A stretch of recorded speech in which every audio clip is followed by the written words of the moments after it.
David Reinbacher is officially coming to the Laval Rocket, guys. It is now official, and the plan is for him to play this weekend. We got that, plus some Kent Hughes comments on the whole situation, and we have a note to talk about something Marc-Antoine Gaudin mentioned about some members of the Habs organization believe that Jacob Fowler is not their best goaltending prospect. We have a lot to get into on this episode of Habs Digest live today, Monday, March 18th. Welcome everyone to the live stream. Make sure that you leave a like on the stream first. Again, if you like the stream, this gets pushed to other Habs fans. I'm sure everyone wants to talk about David Reinbacher right now, so if you guys just hit like right away, that would be awesome. But Jesse, how you feeling? Let's just jump right in here and talk a bit about David Reinbacher, as it's been made official. The Laval Rocket have added him to the roster. He'll be wearing number 64. I think all of us couldn't possibly be happier. Absolutely. It's the official David Reinbacher welcoming party to North America live stream. I think this is just amazing timing, not just with our live stream here, but for David Reinbacher, right? Like, he couldn't get here any sooner, right? You know, perfect timing. But then I love how this is kind of shaping up, Josh, as you mentioned.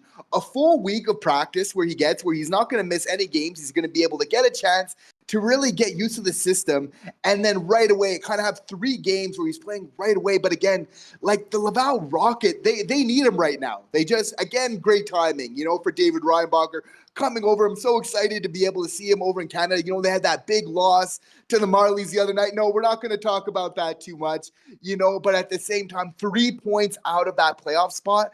Just an amazing time for him to come in. Like, I don't know if he's going to be the one guy to make sure that the Laval Rocket get in there, but you have to feel like he can play a big part of them getting into the playoffs down the stretch here. I mean, that's for sure. Like, look at this team. They have a gauntlet coming up this weekend. They're going to need all the help they can get. Like you mentioned, they have, I think it's 3 games and 3 nights this weekend.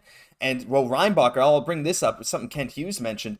He said the plan is for David Reinbacher to practice with Laval this week and play with the Rocket by the weekend. Says he won't play with the Canadiens before the season ends. So that's pretty much expected. I mean, we know the Habs have a very deep roster, especially defensively, and we figured David Reinbacher wouldn't get that chance. We knew he'd go to Laval, but this is going to be amazing for him because, you know, of all the situations for him coming over, the fact that he's coming over right at a time where they have like a multi-day break where he can get acclimated to the new ice, the new arena, coming to Canada. Like, this is all moving very fast for him. Now, the thing is, he hasn't played since early March either. Now, obviously, he's been skating, but to have to come in, learn a new system, learn how to play with a new defensive partner, play on that smaller ice, I think there are going to be some challenges facing him right away, Jesse.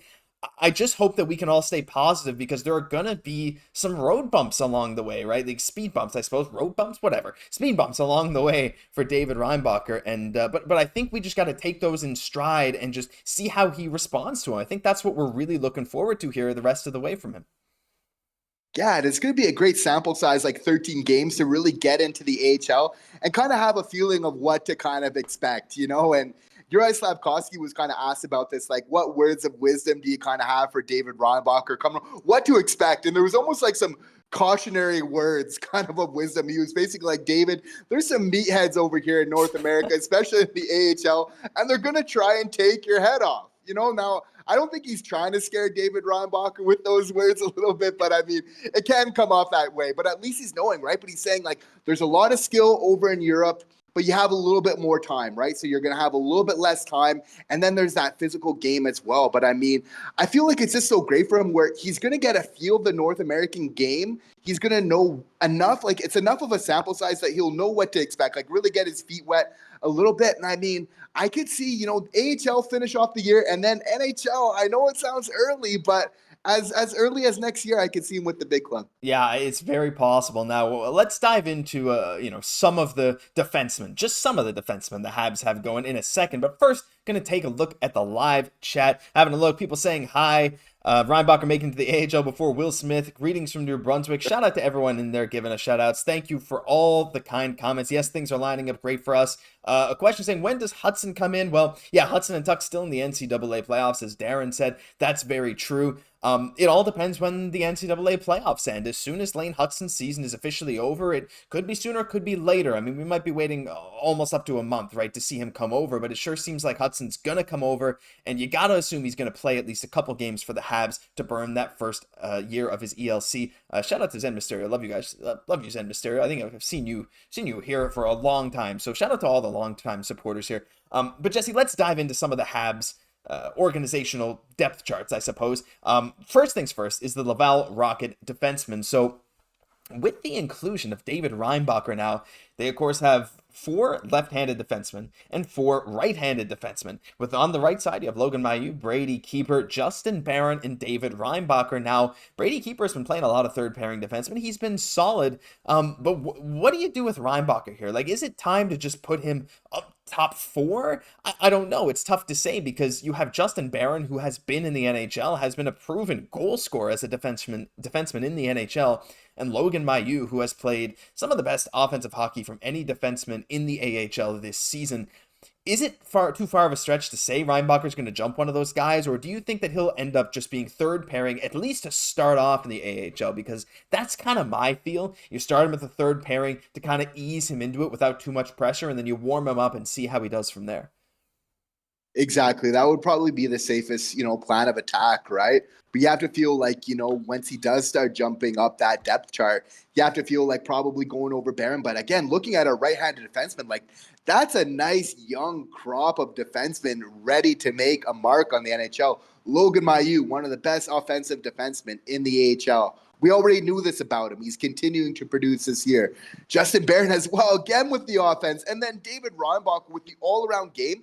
But again, has that offensive upside to him. Like David Reinbacher is one of these really sneaky players where I think he's going to have a lot of success in Montreal because you see him, he did this even in the training camp last year. This guy loves to go back door on the power play. And it takes a really skilled player to really be able to read that, right? Come in from the D, to make this type of play. But that's the type of gutsy play that he is with that offensive upside. You know that you have vision if you're trying these type of plays. Now I can see him finishing off many of those with the Montreal Canadiens, considering the playmakers and Suzuki, and Slav and Caufield, who's becoming a better passer, right? So you have to feel like there's going to be lots of options there. But yeah, I think starting off on that third pairing, but I mean, David Reinbacher with his pedigree, we have to remember again, 5th overall selection. That's a big difference between Mailloux, who's, still a first round selection, but still big difference, and Justin Barron. So you have to feel like that'll play a big factor into all of this. I think so too. And before I respond, we got a super chat. Oh, do I have the thing? I don't have the super chat animation. I'm sorry so much, but thank you very much, Angie, for the $5. We are all hyped too. Thank you so much. And if you want your chat read out in priority, you can leave a super chat, something like that. We're going to try to get to all the messages in the chat, but as you guys know, there's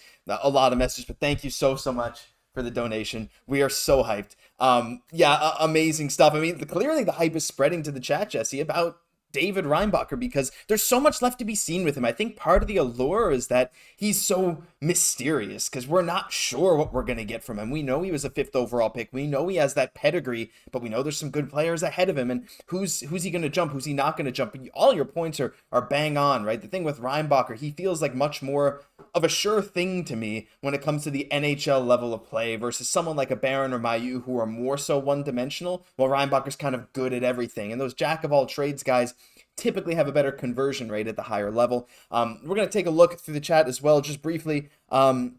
Can't wait to see David do one of his magic passes out of the D zone. Yeah, that's the thing. That zone exit, that's his magic. Johnny Cash, kind of Johnny Cash in the chat. #1 channel for all Habs content. You guys are awesome. Thank you very much. Thoughts on the Habs playoffs next year? I watch every game as well. We'll see a lot of great growth.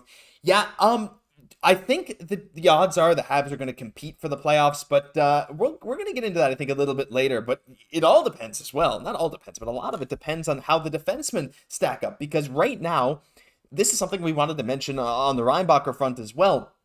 Look at the current depth chart on the Montreal Canadiens. Mike Matheson, Cayden, Guhle, both according to Cap Friendly, both very, very good top pairing defensemen. They actually have Guhle in the 90 rated when comparing to other top pairing defensemen, which is crazy. Xhekaj Savard has been an unreal pairing. And then you have Struble and Harris on that bottom pairing.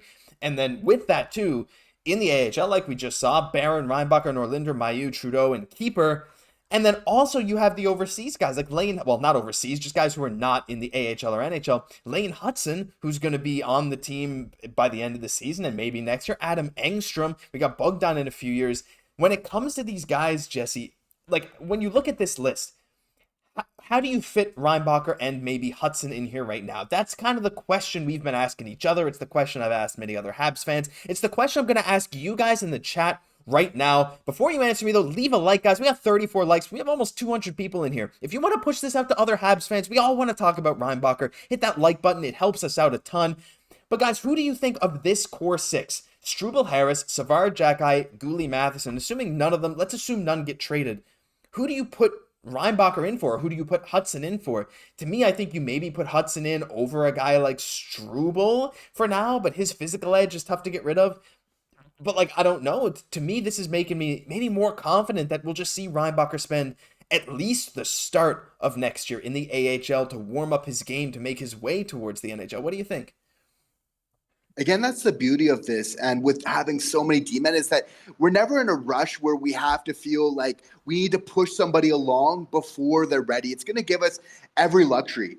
I just feel like with David Reinbacher and even with Lane Hutson, they're going to play so well that they don't really give you a chance just to do otherwise. As Marty says, they're going to take that chair, they're going to take it, and they're going to run with it. They're going to hide it somewhere. They're going to want it to be their own. I feel like that's the type of player that David Reinbacher was like.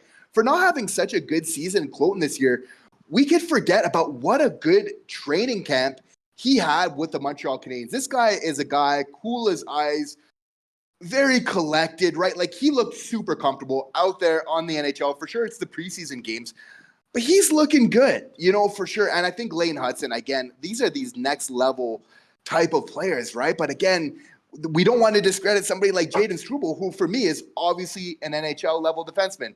Jordan Harris, NHL level defenseman. Now the question is that with the Montreal Canadiens or on another team? Now, obviously this summer, it's very easy math, right? Like, Kent Hughes is going to have to start making some moves early on. Just because there's such a logjam, he's going to need to get out of this early, basically just kind of clearing up some spot. Now, what is nice is that we do have the luxury, let's say training camp comes around for whatever David Reinbacher, Lane Hutson, arguably even lesser so, needs a little bit more time. We can do that. No problem. We're still going to have very serviceable NHL defensemen. The thing is, it's like with so many young guys is you still need to have those vets there. I still think that just having like one vet almost isn't still enough. Like, you can't have like the one vet, let's say, and then 5 rookies, right? You're still going to need to really balance that out. That'll be interesting to see how Kent Hughes does that while still bringing in the guys that we need to, right? So that'll be interesting to see. It's going to be so tough because, like a lot of you were saying, like someone's going to need to be traded. But like we have said many times before, Jesse, the last thing you want to have happen is someone you trade to end up having a phenomenal career somewhere else, and you just traded them to make room, right? So there's a lot of different things at play. I'll look through some of the comments here. It'll be tough to get through all of them. I'll go through a few. We see Hutson replaces Harris. Struble can run 7th D to give Reinbacher a shot. Not the craziest thing, especially if we trade Harris. It can make some sense. Hudson's going to be the PP2 and like 2 defensemen next season. Reinbacher will be in Savard's current role. I can maybe see that as well, because I think there's a world where the Habs trade Savard maybe before next season or at some point during next season, because he'll be an expiring contract that's very much going to be in demand for many contending teams. There's always going to be those rumors about Matheson.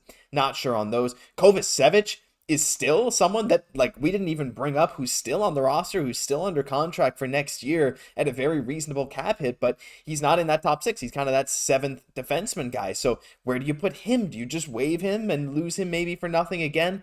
I don't know. Like, there's a lot of weird stuff. I see a comment there saying, no need to move assets now. The team will only compete for the playoffs in 25-26 when they can trade whatever they want for immediate impact players. Well, I don't think there's no need to move assets. I think at this point, when you have so many young defensive assets, you are actively hurting the development of some by having that logjam. It's not necessarily that you have to trade them to make some kind of huge trade and go all out immediately. That's not necessarily, I think, what we mean when we say moving assets. But I think clearing up some space, even if it's not part of a massive deal, clearing up some space for something that can clearly make an impact to the team right now and will make an impact for the next at least foreseeable future, maybe 3, 4, 5 seasons. I think if you can make that happen, it's good. And you're very much right. That 2025 free agency class looks stacked. Now, some of them will probably sign extensions between now and then, but you never know. Kent Hughes could try and make a big splash, and you never know which elite players are going to be up for a trade, Jesse, whether it's an RFA or someone that's just a franchise star that's disgruntled. You never really know what's going to happen. So I think moving assets to try and give everyone the best possible chance at developing is what Kent Hughes should go for. And I think that is what he's going for.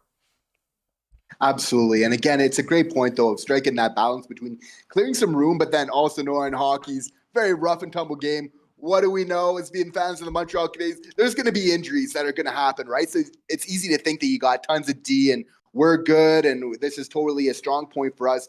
But obviously that injury bug can hit. So you always want to have those reserves. That's what's going to be really nice. And maybe, to the point of having somebody like a David Reinbacher playing in the AHL next year, even if he is a stud, just to really take our time with him, because having so many prospects, if we don't make a move like that, you could see that being the case. But then when an injury happens, of course, David Reinbacher ready to come up and for sure just kind of solidifying his spot once he does, and probably be pretty hard to send him back down from there. Well, that's the thing, right? And I think we hope that Reinbacher and Hutson both make the NHL next year, because that would be amazing, right? It would prove that they're good enough to be on the roster that fast. It'd be amazing for our future. But I don't mind if they both at least start in the AHL next year, and you still give these guys who are in the NHL their NHL chance. Maybe you bring Barron up, and since won't be able to pass through waivers next year, he's not waiver exempt anymore. You maybe keep him up, give him his real shot, and if he's not proving it, you move him, and you give Harris and Struble their shot. And then you just kind of leave Hutson and Reinbacher dominating down to the AHL. And if the time comes and it makes sense to call them up over some of the guys that they have now, then hey, then you just do it, right? You call them up, and there are going to be injuries. There's going to be room for that. So all that said, I do think there will be a move coming at some point soon, Jesse, to try and clear out some of the space. And if I just bring this up one more time, if you had to put money, I'll give my shout right now. If I had to put money on one of these guys being traded by the end of the offseason, I am saying it's Jordan Harris. Not because I want him traded, just because he's 23 years old. He has shown some flashes of being quite good. Now, I don't think the return for him is going to be some crazy package, but if Kent Hughes is going for one of these draft deals, I think he's looking at his defenseman, and Harris might be the guy that, we know other teams have already inquired about him. The Flames were very interested in him, so you got to think there are going to be other teams that also want him. And if Hughes can make that kind of draft move involving a Harris, involving some other picks, I think he's the guy that makes the most sense, other than maybe a Kovacevic, who could go to a team that's looking for a cheap one-year contract to really help them. But I'm saying Harris. Am I off base there, or is there anyone else that you think might stand a better shot at getting moved? You're not, because the reason is that left-hand defensemen, we have more of them in the organization, and generally speaking, they're a little bit more expendable in the NHL. Those right-hand defensemen are a little bit rare, a little bit more sought after. Now, that's so great, about what we have right now.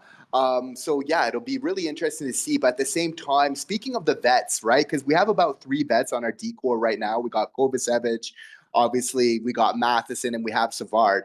Now, if we look at bringing in young guys, right, while still keeping a couple vets, I think probably keeping 2 of them is pretty safe. Yeah. Pretty safe as well to say that Matheson and Savard have more of those kind of leadership type longer term. Well, obviously Matheson probably a little bit more than Savard roles on this team. For Kovacevic, even though he's a right-handed defenseman, I think just the fact that he's a vet and we have so many young guys that we really need to bring in, it's like, okay, we need to keep a couple vets, but we probably need to get rid of one. So I see, just by a process of elimination, I see possibly him being on the chopping block here as well. Yeah, there's a lot of possibilities, and I'm seeing some people say maybe Struble, some people saying maybe Matheson in the recent comment there. Don't sleep on Matheson. There might be a pretty big return for him, and we would just make Guhle our temporary number 1 until Hutson is ready for that. I actually personally think Guhle stands a better shot at being one of those long-term number 1 defensemen. Guhle feels more like the kind of guy that's dynamic enough, solid enough defensively and offensively, has that speed, has that physicality, the height, the size, and the smarts to be that guy that can eat that 24-25 minutes a night. Hudson's going to need to improve his defense a bit more for me before I'm ready to say that he is that bona fide guy who is going to be that solid number 1. But hey, I think he very well could get to that level. It's just a matter of time. But yeah, Matheson could get a good package. We were actually discussing that yesterday, Jesse. If a contender really wants a solid defense, we were looking at the LA Kings, right? We're theorizing around maybe the Habs could trade for Byfield. I don't think it would happen, but we're theorizing, like, with Kopitar just with a couple of years left, they're locked into Pierre-Luc Dubois. He's going to be basically impossible to move. They're going to have to buy in with him and hope he does good. They got Fiala long term. They still have Doughty long term. And so they are kind of in a contention window. They're not really in a rebuild window. Of course, remember, like, they traded away Iafallo, they traded Velarde. They still have Kempe. So, like, over the next few years, it seems like they're still going to try and compete, be in the playoffs, be a solid team. And Byfield, well, he's coming up as an RFA this offseason. Now, I'm sure they're going to bend, everything they can. They're going to bend to Byfield's will to make that extension happen. But it's not crazy to think that someone on the Habs, now, I'd say if the Habs are calling about Byfield, the Kings are going to be like, okay, give me Suzuki or give me Reinbacher. You never know. But maybe a Matheson and a high-tier prospect and a couple of first-round picks could get it done. There's a lot of speculation there. Just us thinking, but yeah, you never really know. But Jesse, I think it's about time we transition to the other big topic of this video. We spent a lot on Reinbacher. We'll be talking a lot more about him. But I wanted to bring this up. So recently on a podcast, Marc-Antoine Gaudin, who hosts the great Notebook show with Arpin Basu, they kind of talk about all things Habs, but he was saying on a separate podcast show, he said that within the organization, there are some members of the Habs organization that believe that Yevgeny Volokhin has more promise than Jacob Fowler in net. And he said, and n'est-ce pas peut dire puisque Fowler connaît une saison extraordinaire. Yeah, Fowler had an extraordinary season, and according to The Athletic, was the third best prospect in the league when it comes to goalies. But Volokhin has been great, of course, in the MHL at 18 years old. He had a .927 save percentage, .212 GAA. He has been incredibly successful at every level. This caught me off guard, Jesse. Yevgeny Volokhin, the 5th round pick, over Jacob Fowler, the much higher pick in that draft, the guy that we saw the video of, the guy that Habs management were pushing for. To hear that some members in the organization, like Gaudin, is pretty tuned in, so I fully believe him on this. To hear that some truly think that Volokhin could potentially be that guy in the future is very surprising to me. Yeah, shots fired here. Don't let Jacob Fowler hear that. He's going to be pissed for sure. That's a good thing, but this is what exactly, that's what you want. And exactly, casting that wide net, just like how we have with our D prospects. We did the same with the goalies, right? And we got a couple really good ones, and we're just going to have a couple of these guys, at least one of them really surprise us and potentially be that star goalie that we've just kind of grown accustomed. And I would say he's kind of like the Montreal Canadiens' birthright. Since going far back, we've just had a long history of star goaltenders, right? I think we deserve that, right? But I mean, I think this is an interesting discussion. I think it's totally valid to look at. They're both putting up incredible numbers, clutch saves at important times, right? But if you look at the two goalies, there's a little bit of a different build there. Like with Evgeny Volokhin, you got 6'3", he's a little bit 168. So obviously a little bit more the tall, the skinny frame. And then you got Fowler, who a little bit shorter, 6'1", but then, plus 200 pounds, pretty big boy, all the same, right? But I mean, not to take anything away from Jacob Fowler at all, Josh, and I'd love to hear what you guys think in the comments as well. But in today's NHL, these couple of inches matter a lot. If we're looking at the average size of goalies that tend to do really good in the NHL, you're looking at that 6'3" plus sort of range. It's just a tough game. It's so quick. Like every little bit really matters. Now, again, not to take anything away from Jacob Fowler, we saw it just the other night with Dustin Wolf, who plays a very similar game to Jacob Fowler, have a lot of success from being a little bit smaller, but being very athletic. So that can absolutely work. We're starting to see that a little bit more, but I mean, we know that, tried and tested, that size is just so important for goaltenders. Well, you're very right. And I believe Wolf, if he's not the shortest goalie in the NHL, he's at least tied for the shortest goalie in the NHL. I'm pretty sure there are no goalies who are below 6 feet. I don't think Wolf is below 6 feet. I think he's billed at 6 feet or maybe 6'1". But yeah, 6 foot, 6'1", that's going to be around the shortest goalie in the NHL in any given year nowadays. I mean, you go back 30, 40 years, you got some guys who are 5'9" in net, maybe. But still, you're very right. Volokin, actually, I'm looking at his elite prospects page because I saw the 168 as well. Or no, sorry, it is 168. I misread it. I thought it said 190. I was pumped. No, he is skinny. He's a twig, but he's good. And here's the thing, like 938 save percentage in the MHL this year, 927 last year, 938 save percentage this year in 31 games with a 1.57 GAA. Unbelievable. Now, the thing with him is obviously we're still going to want to see how he performs at the KHL level. Like, he might get a promotion to the VHL as well, which I believe the VHL is higher than the MHL. I could be wrong, but I think it's MHL, VHL, KHL. I believe that's it. So I'd like to see him at least at a bit of a higher level because in the same draft plus 1 year, Andrei Vasilevsky had some games in the KHL, and surprise, surprise, he was unbelievable in those games. I believe a 925 plus save percentage with a sub 2 GAA, or at least around 2.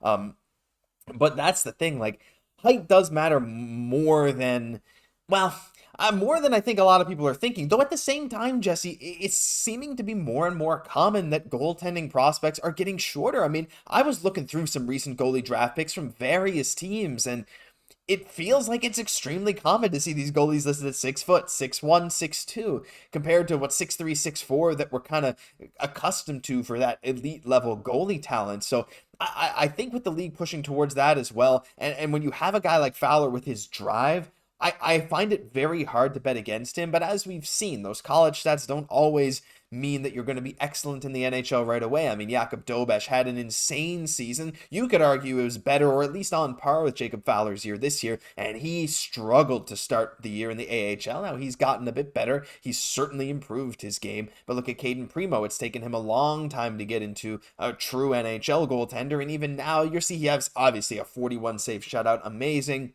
but he still has some weaknesses in his game. Whereas these Russian goalies, well, traditionally, at least in the last number of years, they have performed fairly well. And so it's tough to know, but just a little thought here. We've heard those rumors that the Nashville Predators offered Vladislav Askarov to the Montreal Canadiens for David Reinbacher, like roughly, a trade package surrounding those guys at the draft. Do you think there's any world where the reason the Habs kind of balked at that? Well, one, I'm sure it's because they loved Reinbacher, but two, do you think there's any world that they thought, yeah, well, we got some really good goalie prospects that we're confident we're going to get, and maybe they're like, it might not be worth trading for this guy because we think we might be able to get our own version? Yeah, I think that was a great call. I think they definitely nailed it there. Askarov is obviously an amazing prospect, kind of the heir apparent to UC Saros. Now, if you're taking that guy off his throne, you have to be pretty good for sure. But, I mean, if you can still draft a David Reinbacher and feel like a Fowler or a Volokin, which in my opinion are my two favorite prospects within our organization for goaltending, that you can get that. I think they're absolutely right. I think we have an Askarov type of player in either Volokin or Fowler for sure. And for the reasons you mentioned, obviously Volokin's putting up the numbers comparable to Vasilevsky. And again, just checking the boxes, going through the leagues as he should. Where he's at in his progression right now is unreal. But we're seeing from Jacob Fowler, like, again, the save percentage, but again, like the clutch saves, doing it when it matters. Just again, because the thing about Fowler and the thing about goaltending is the stats are important, but it's really about winning those games, right? It's so responsible. It's really the player that you entrust the most to really carry it through. And that's the type of guy I'd look to Jacob Fowler for, right? To be that competitive, to really be that difference maker. So absolutely, I think they did really good here. And as we're continuing to track their development, it's giving us even more reason to believe that they made a really sound decision there. Really sound decision. And for you two NV, of course, always in the chat, the Askarov and the Preds first for the 5th was the package. I believe that's right. Great call by Kent. Definitely agree. Some people are talking about goalies' heights. Yes, Shesterkin is 6'1", so he is one of the guys who's a bit shorter. I believe Tristan Jarry is also 6'1". KHL Vasi played in is long gone. Yeah, that's very true as well. We got a lot of great comments in here. Yeah, goalie's the most important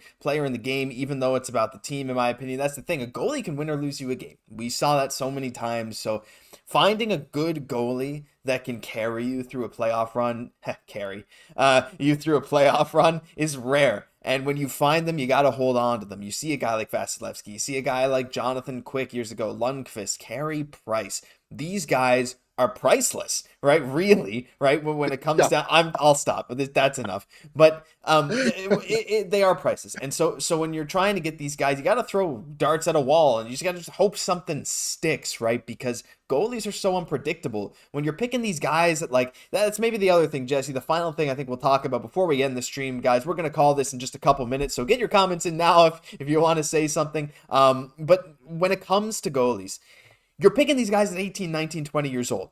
And a lot of the time you can't predict their development into their 20s, right? And a lot of times these goalies don't become NHL level talents until their mid 20s. So when you're drafting at 18 years old, how do you even predict that, right? So I think that's why the Habs kind of went all out on goalies. You can get a guy that's super highly touted, but it's rarely a guarantee. So I love the strategy of them getting guys like Volokin, like Fowler, like Quentin Miller. I saw a couple you mentioned in the chat who had a fantastic second half to his season with the Oceanic in Rimouski. I think it's just the right strategy because you never know which one's going to jump out of the woodworks and surprise you. I mean, look at Primo, 7th round pick, and Montembeault, a waiver claim, and that's the Habs duo right now. Yeah, it's almost like betting on horses, right? Except the race is a lot longer, like you mentioned, right? Because we see with Samuel Montembeault, he's now a starter in the NHL, but he was on waivers just a couple of years ago, right?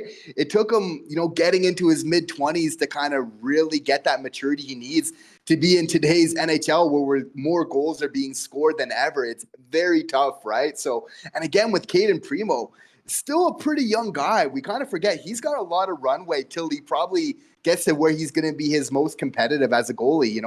It's kind of 25 and up for goalies often in terms of where we're seeing. Really, it takes a long time to really season because it's arguably the most difficult position on the ice. It equally takes that amount of time to really master. So again, right, knowing that this is going to take a while, I think we have a solid, kind of plan right now of some young guys that are very serviceable that can really carry us through for that next wave, which might come sooner than later, but definitely, we're going to be patient with them. There has rarely been more hype that I can remember around a Habs team where I'm just like the future is going to be so amazing. Now, once they make the playoffs again, that hype level is going to be on another level, but there's just so much to be excited about, whether it's Reinbacher coming over, Hutson coming over soon, big draft trade going down, decisions to be made around training camp, these prospect showcases that are going to come before next season, the Olympic team talk, whether it's Nick Suzuki or even maybe Sam Montembeault. There's a lot of stuff.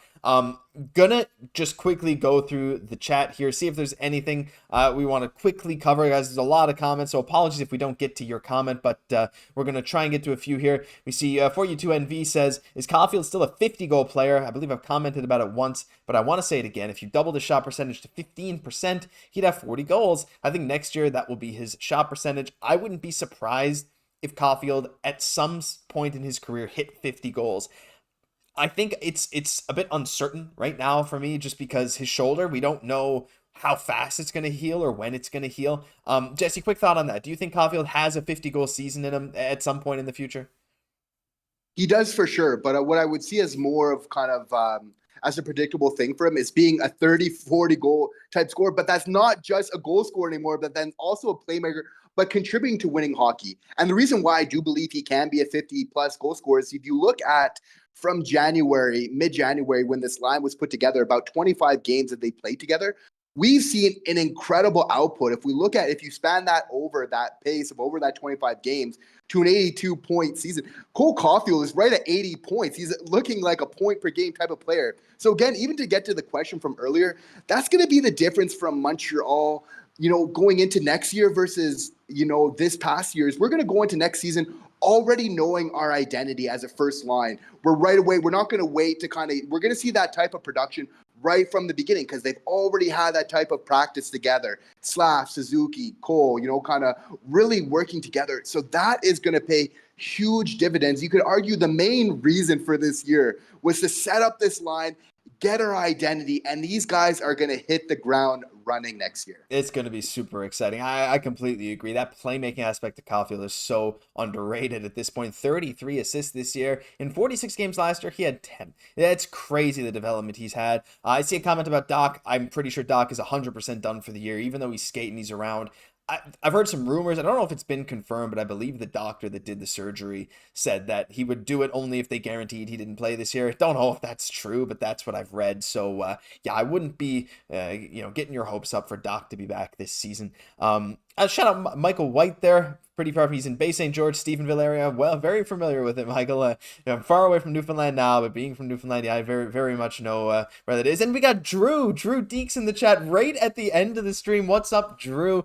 Welcome. Unfortunately, it caught us right at the end, but hey, I recommend that you go back and watch this whole thing. We had some great topics. Thank you so much for stopping by, Habs Nation. Hey, we got a lot of people in the chat. Zen Mysterio, you guys should do more live streams. This was great. So that's how we wanted to end things off. We plan to do weekly live streams for the foreseeable future as we head into the end of the season. You guys like that idea?